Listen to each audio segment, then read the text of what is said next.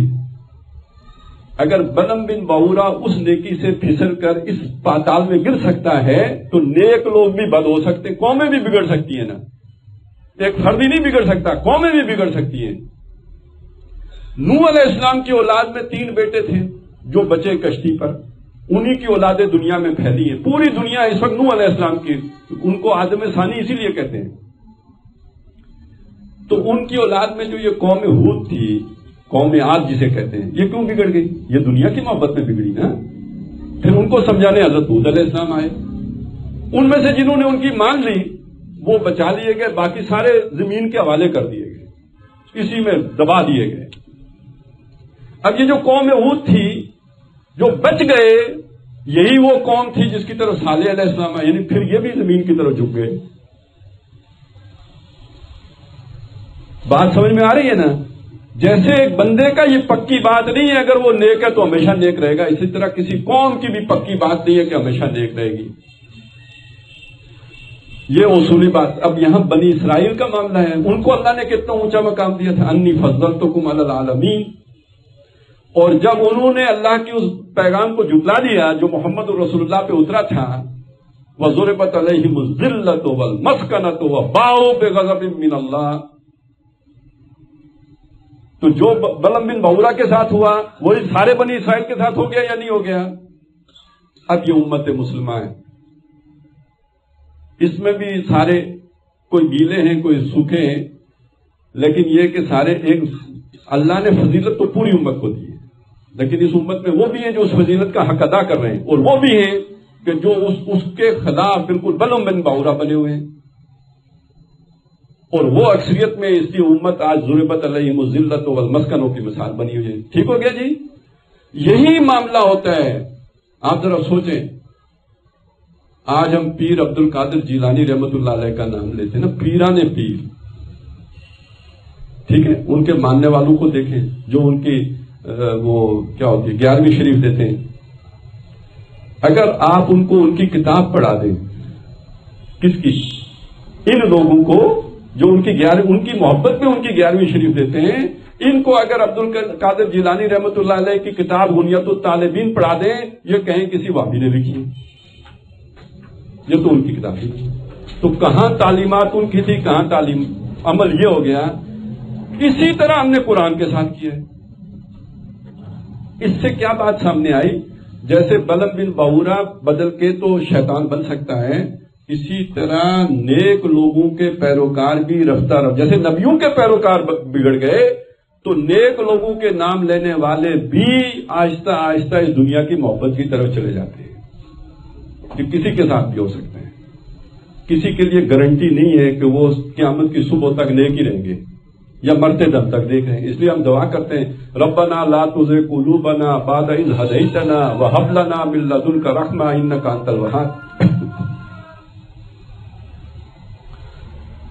تو یہی مثال اس قوم کی بھی ہے کہ جس نے ہماری آیات کو جھٹلایا. فَقْصُصِ الْقَصَصَ لَعَلَّهُمْ يَتَفَكَّرُونَ. ان کو یہ واقعہ سنائیے شاید کہ سوچیں. آپ یقیناً آپ کو بھی سمجھ تو کچھ نہ کچھ آیا ہوگا، یہ دل پر بات تو اثر کرے گی. میری بات نہیں ہے، یہ اللہ نے بیان کی ہوئی ہے، اس لیے اس کے اندر اثر ہے. فَاقْصُصِ الْقَصَصَ لَعَلَّهُمْ يَتَفَكَّرُونَ سَاءَ مَثَلًا الْقَوْمُ الَّذِينَ كَذَّبُوا بِآيَاتِنَا. اس سے بھی اصل میں تو یہ تو ہم نے سمجھانے کے لیے، اور کیا مثال دیتے ہیں آپ کو سوائے کتے کے مثال کے؟ حقیقت میں وہ قوم جو جس کے پاس اللہ کی کتاب ہو، وہ حامل کتاب ہو اور اس کا حق ادا نہ کر رہی ہو، وہ کتے والی مثال بھی نہیں ہے، اس سے بھی گندی مثال، اس سے بھی بری ہے. میں نے کہا تھا نا کتے کا خیال رکھیں، وہ اس میں وفا تو ہے نا، تو یہ تو اس کے قابل بھی نہیں ہے. کتے کا کوئی پہلو بہتر بھی تو ہے نا، یہ اس کے قابل بھی نہیں. یہ شر الناس ہے، آسمان کی بدترین مخلوق ہے یہ. اس لیے کہ باقی جو ہوتے ہیں نا، جو جنہیں ہم گمراہ کہتے ہیں، ان کے اندر اتنی جرت نہیں ہوتی کہ اللہ رسول کے اوپر جھوٹ باندھے. یہ جن کو اللہ کی کتاب معلوم ہوتی ہے لیکن اس کے تقاضے پورے نہیں کرتے، وہ اپنی دنیا بنانے کے لیے اللہ کی کتاب بیچتے ہیں. جنہیں ہم بے دین کہتے ہیں وہ اللہ کی کتاب نہیں بیچتے. امریکہ نے قرآن نہیں بیچا ہے، سود کھایا ہے، حرام خوریاں کی ہیں، خنزیر کھائے، یہ سارے جرائم کیے ہیں. اللہ کی کتاب کا مجرم نہیں ہے. یہ جرم تو ہم نے کیا. کیوں حق لے کے نہیں کھڑے ہو سکتے؟ ہم کیوں نہیں سود چھوڑ سکتے؟ دنیا ناراض ہو جائے گی. دنیا ناراض ہوگی تو بیٹا امریکہ پڑھنے کیسے جائے گا؟ دنیا ناراض ہو جائے گی، دنیا میں اکیلے ہو جائیں گے، کاروبار کیسے کریں گے؟ دیکھا نا، وہی زنجر زمینی ہے نا پیچھے.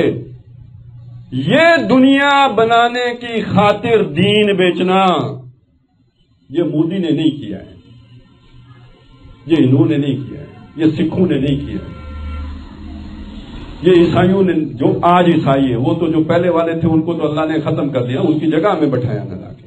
یہ جو آج ہیں یہ تو دہریے ہیں، انہوں نے تو یہ کام نہیں کیا ہے.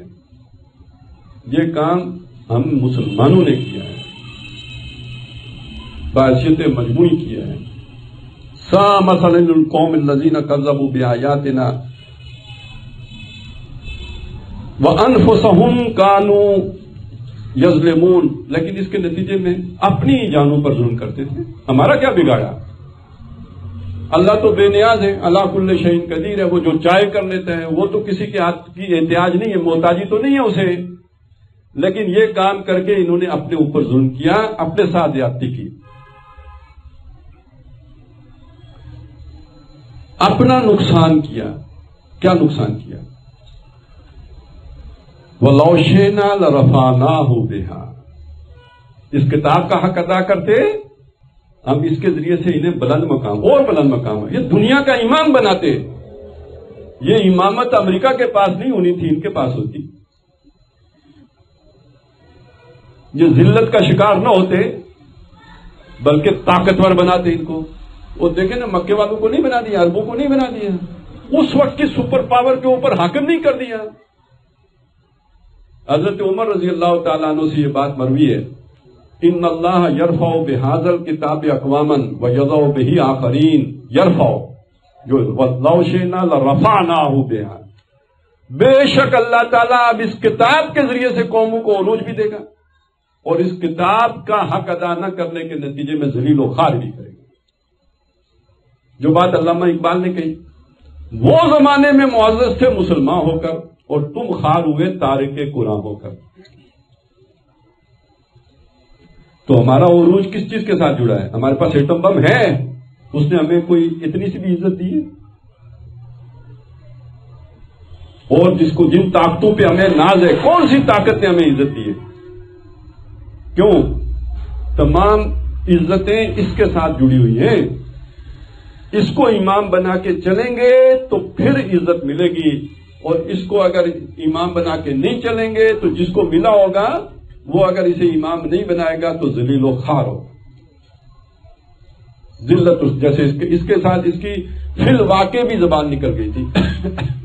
کہتے ہیں کہ اب پتہ نہیں یہ واقعہ مستند ہے یا نہیں، لیکن مفسرین نے بیان کیا ہے کہ یہ اپنی قوم تنگ ہوگی نا. ایک علاقہ ہے صحرا ہے، جیسے یہ چلے یہ بھی صحرا ہی ہے، تھوڑا سا فرق ہے، ہرا بھرا صحرا ہو گیا.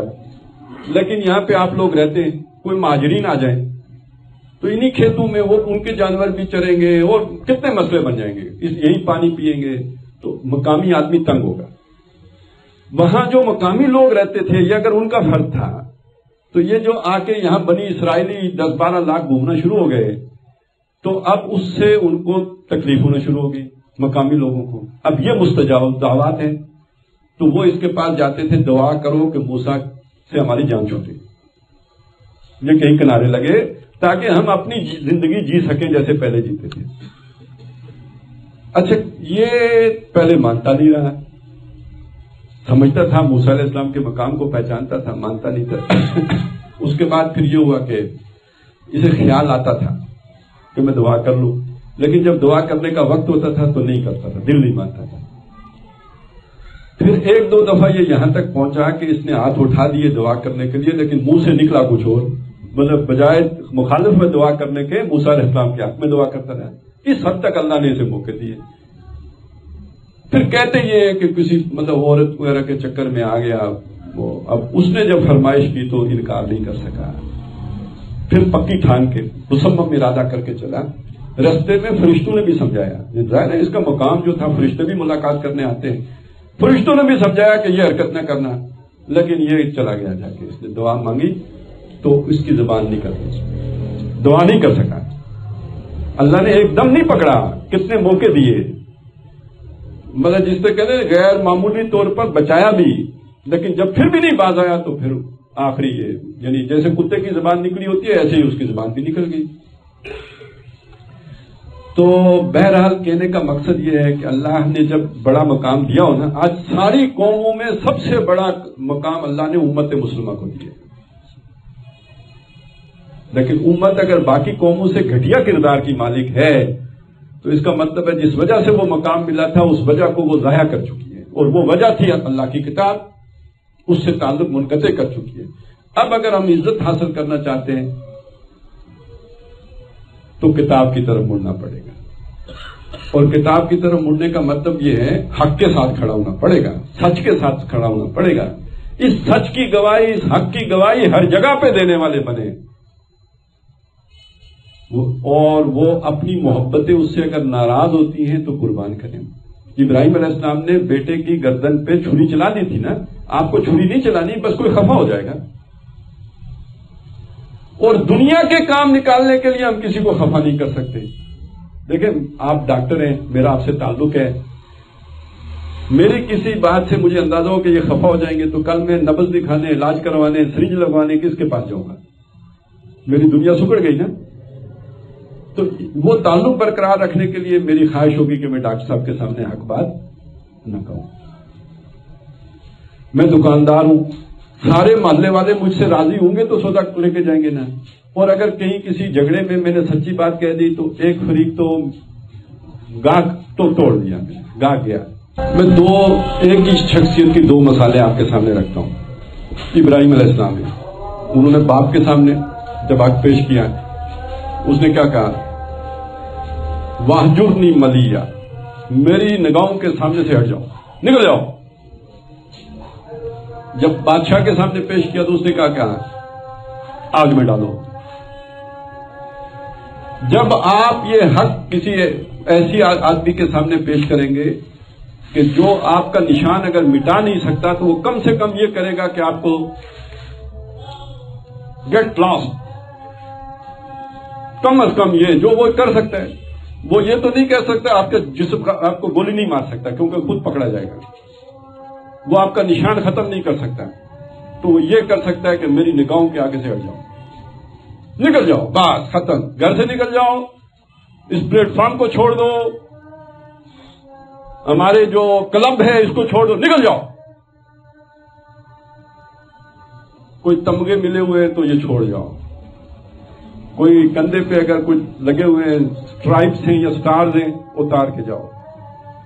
ہم نے اگر تمہیں کوئی سہولتیں دی ہیں ریٹائرمنٹ کے بعد، کوئی پلاٹ ہے، کوئی جو رقبے ہیں، چھوڑ کے جاؤ، سب سرنڈر کر کے جاؤ، تم سابق ہو، ریٹائرڈ نہیں ہو۔ جو ہوا ہے لوگوں کے ساتھ یہ نہیں ہوا، تو سچ کہنے کا پھر یہ نتیجہ نکلتا ہے۔ اور اگر آپ کسی طاقتور کے سامنے سچ بولیں جو آپ کو سمیش کر سکتا ہو، جو آپ کا وجود مٹا سکتا ہو، مٹا دے گا۔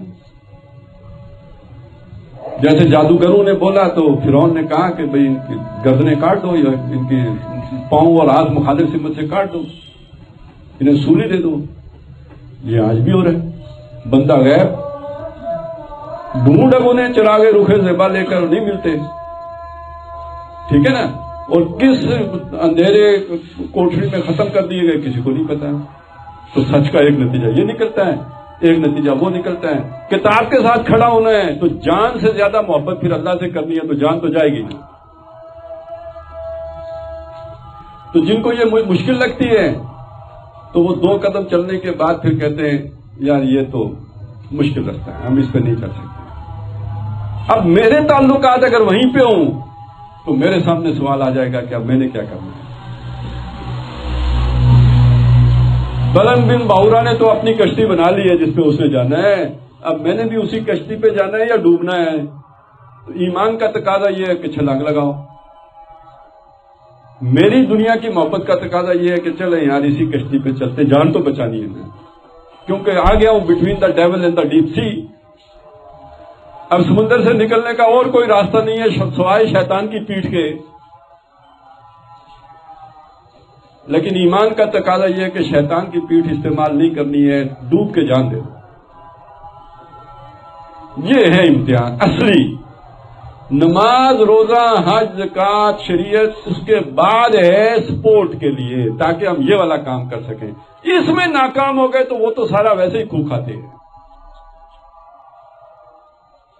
بس یہ کانٹے کی بات ہے۔ قرآن آپ کو ساری شریعت 2-2.5 پاروں میں دے دیتا ہے، ساری شریعت 2-2.5 پاروں میں دے دیتا ہے، باقی 27 ساڑھے 27 پارے قرآن آپ کے اندر یہ جذبہ پیدا کر رہا ہے۔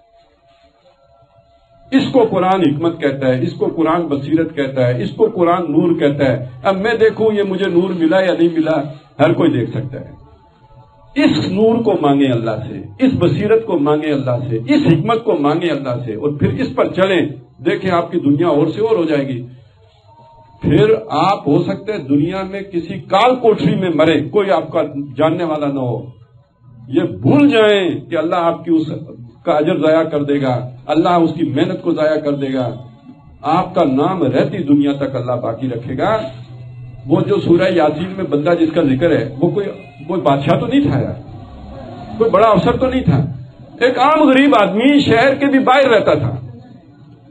اس نے آ کے صرف رسولوں کی تصدیق کی، بدلے میں جان چلی گئی، اس نے کہا پرواہ نہیں۔ کیا اکرام ہوا اس کا، قیل ادخل الجنہ، کہا گیا داخل ہو جاؤ جنت میں۔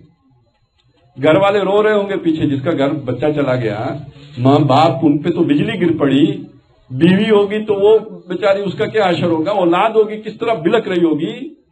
وہ جس جگہ پہ پہنچ گیا وہاں سے منظر دیکھ کر کہتا ہے یا لیت قومی یعلمون، کاش میرے بچوں کو، میرے والدین پتہ لگ جائے، بما غفر لی ربی وجعلنی من المکرمین، میرے رب نے جو مجھے عزت دے دی ہے، وہ جو مجھے بخش دیا ہے۔ یہ تو ایک بات ہوئی۔